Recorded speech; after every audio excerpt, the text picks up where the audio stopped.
Go. Hi, I'm Lindsay. I'm Stucky. And we are CareLink. So every year as a country, we waste $18 billion on avoidable emergency room visits. If we focus just on New Orleans, one hospital in New Orleans, University Hospital, we waste $15 million on avoidable emergency room visits. So these are things like hypertension and diabetes, things that you should not be going to an emergency room for. We can add another $12 million that we waste here at one hospital in a year if you include things like sniffles, sore throats, and ear infections. Healthcare in an emergency room costs about 15 times as much as it costs in a community health clinic. Emergency rooms are also highly inefficient. The average wait time for a patient to see a doctor in the ER is 7 to 8 hours. At peak hours, it's about 15 to 16 hours times six. This also, with this overcrowding, leaves doctors very overburdened when the actual trauma comes into the emergency room. So CareLink is our solution to shift the focus from the emergency room to the clinic. This starts with a marketing campaign, so we'll have a public marketing campaign that includes bus ads such as this, billboards and radio spots. We'll also have an education component with a train-the-trainer model. So doctors and nurses will work with their patients in the hospital and using this tool. Teachers and social workers will work with students in schools on getting people to use this tool. The way it works, and this is live right now, users will find a very clean, easy-to-use homepage. They will select three things: their insurance status, type of medical care they're looking for, and their location. They'll search for clinics. They'll get a search of the 4 closest clinics to them that fit their need. When you click on a clinic, it'll give you the clinic's name, their address, hours, directions, and a button to call and make an appointment. We also have a reference page for our users to acquire a bit more information. So how big is our market? So if we total up all the emergency rooms in the greater New Orleans area just in 2012, we had 331,000 visits in 1 year in our New Orleans emergency rooms. This makes for $430 million spent in emergency rooms. The national benchmark is that 1/3 of these are these avoidable preventable emergency room visits. That equates to a possible savings just in 1 year in New Orleans hospitals of $143 million.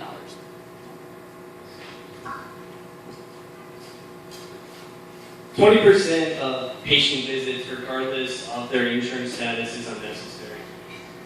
So based on our survey, we found that the respondents that utilize the ER as their primary health source, they also have internet and they're willing to use a website to find a doctor or a clinic.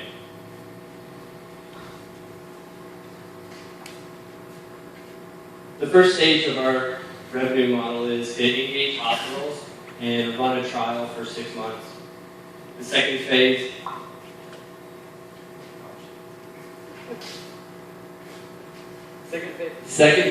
is to collaborate, co-found, co-create marketing. This is based on a one-to-one match. Our marketing strategy includes public outreach, education, awareness to drive potential patients from the ER to the clinics. CareLink's main revenue stream will come from a profit share agreement with hospital and private insurance companies. This profit agreement will be driven by the cost savings of the institution directly from our conversion strategies.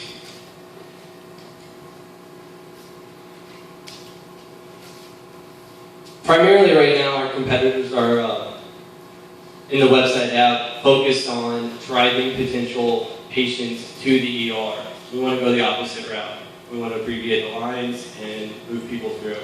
A clean and simple website will help patients locate a clinic in the area, and CareLink's information will help the community in New Orleans, and hopefully we strive to be an invaluable resource to the health industry as a whole. So moving forward, our next steps, we're going to further explore the nonprofit versus for-profit structure. We'll come up a couple times so we can know where that both are options.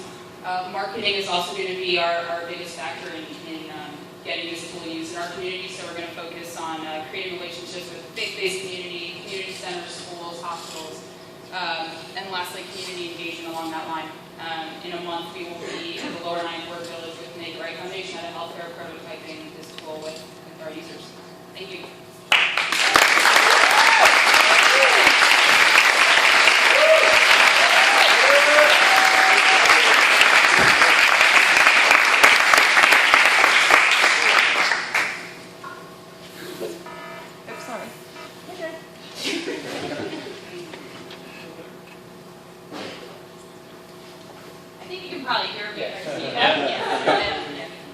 Great presentation. What I'd like to hear is, you're changing some behavior that's pretty entrenched, right? So what kind of interface have you had, and what kind of data do you have validating that the problem that you're solving and changing this behavior is the transparency of information and availability? Yeah, that's come up a lot. This is a knowledge gap or a behavior change issue. I hung out in the emergency room at university today talking to people. About 75% of the people I talked to had no idea that there were other clinics. When I said, why do you come here? They're like, well, where else would I go? And when I said, are you aware that we have 86 clinics in this city that you can go to where it will take you a half an hour and you can go whenever you want, and they'll help you enroll in Medicaid. If you don't have it, it's okay. If you don't have a way to pay for it, they had no idea. And when you said, would you use this website? They said, yeah, absolutely, we'd love to. And I actually ended up ripping off pages of my notebook with phone numbers for them in the hospital. It was like, on Monday, call this place. And the majority of them were not, it was not emergencies. It's a knowledge gap. We obviously should be getting a bigger sample size than one research, but for starters, we need to track. In terms of your revenue model component, that is the revenue share based on cost savings, or profit share based on cost savings. Do you have any way to track that? Can you attribute that back to the campaigns that you're running? So we talked about waiver into the tech way to Yeah, moving forward, that's something that we need to investigate further. We do think it's possible. So when you're making the phone call, if doctors in the hospitals are using it, we think that there's a way for the number that's dialing out to be tracked. So you can see the calls coming from the hospital. There's also a way. We also discussed monitoring clinics. If they get a boost in numbers, for example, in New Orleans East, they have a max capacity of 1,000 patients. Right now, they're only doing 261 patients a month. They're bringing in only $2,000. They have an annual budget of $500,000. If they can't keep their staff continually busy and get people in there, then they'll just close the clinic. We talked about if there's a flyer or something they can bring, or when they come in to make the appointment, how did you find out about us? Or there could be a button on the app that you click as far as that is something we're working on. So that seems like one of the issues is how you track non-business. So that's one area you guys are. The other one, did you talk to the insurance companies in terms of their willingness to participate in this? We didn't yet, but we can. We know Blue Cross Blue Shield is an employer down here. Medicare is a program that's very aligned to